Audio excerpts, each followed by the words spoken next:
करता है, गीबत करता है, तो उसका गुनाह भी माफ नहीं होता।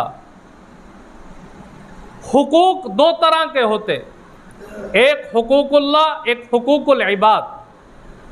अल्लाह का हक जैसे नमाज पढ़ना, रोज़ा रखना, ये अल्लाह का हक है। अगर हुकूकुल्लाह के अंदर कोताही हुई, अल्लाह से आदमी माफ़ी मांगेगा, अल्लाह माफ़ कर देगा।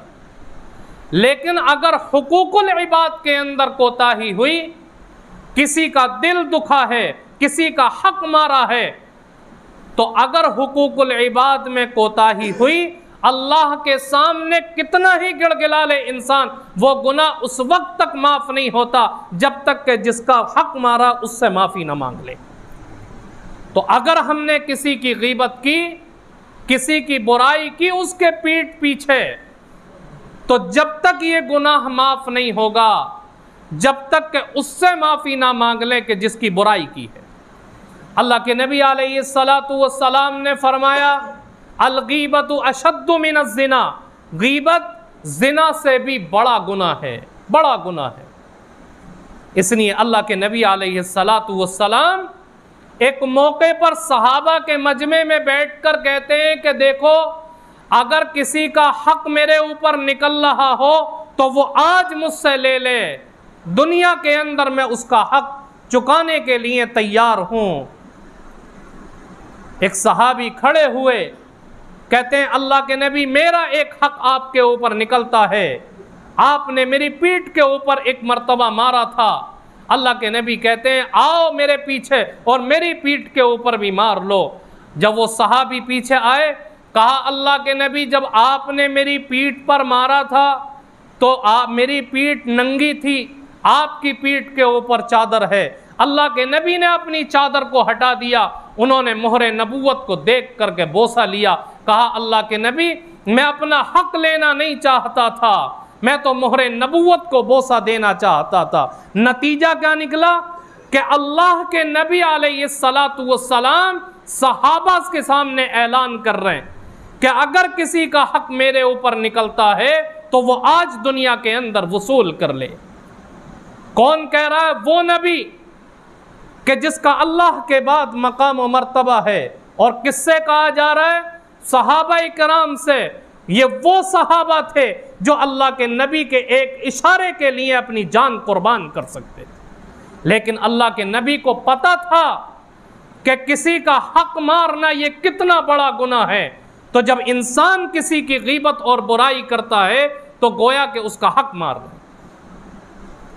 कब माफ होगा ये? जब तक वो माफ ना कर दे जिसकी गीबत और बुराई की है।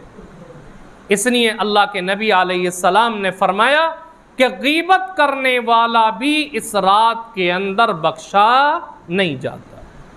कुरान करीम के अंदर इस गुनाह के ऊपर ऐसे सख्त अल्फाज अल्लाह ने बयान फरमाए कि पूरे कुरान करीम के अंदर ऐसे सख्त अल्फाज दूसरे किसी गुनाह के ऊपर बयान नहीं किए गए। फरमाया वला यग़्तब बाज़ुकुम बाज़ा अयुहिब्बु अहदुकुम अन याकुल लहम अखीहि मैतन फकरिहतुमू। अगर किसी की गीबत की, चुगलखोरी की, तो ये ऐसा है जैसा कि अपने मुर्दार भाई का गोश्त खाना। कोई गोश्त खाएगा मुर्दे का और फिर अपने भाई का गोश्त। ये ऐसे अल्फाज हैं कि ऐसे सख्त अल्फाज किसी और गुनाह के ऊपर अल्लाह तबारक व तआला ने बयान नहीं फरमाया। आज ये गुनाह तो हर मजलिस के अंदर मौजूद है। जहां दो आदमी मिलकर के बैठे या तीन आदमी मिलकर के बैठे, किसी चौथे की गीबत और बुराई शुरू हो जाती। इसलिए मेरे बुजुर्गों, इससे बचने की कोशिश करें। हजरत थानवी रहमतुल्लाह अलैह ने इससे बचने का तरीका बताया और कहा कि गीबत से बचने का तरीका यह है कि जब तुम किसी मजलिस के अंदर बैठो तो किसी तीसरे आदमी का तस्करा ही ना करो। जब तस्करा नहीं होगा तो गीबत नहीं होगी, तस्करा होगा तो गीबत शुरू हो जाएगी। बड़े सख्त सख्त अल्फाज रिवायात के अंदर इस बुराई के ऊपर बयान किए गए। वक्त कम है इसलिए मैं तफसीर में नहीं जाना चाहता, बस इतना अर्ज करना है मेरे बुजुर्गों के ये बहुत बड़ा गुनाह है। चुगलखोरी करना, गीबत करना, ये बुराई हमारे अंदर आम तौर पर पाई जा रही है।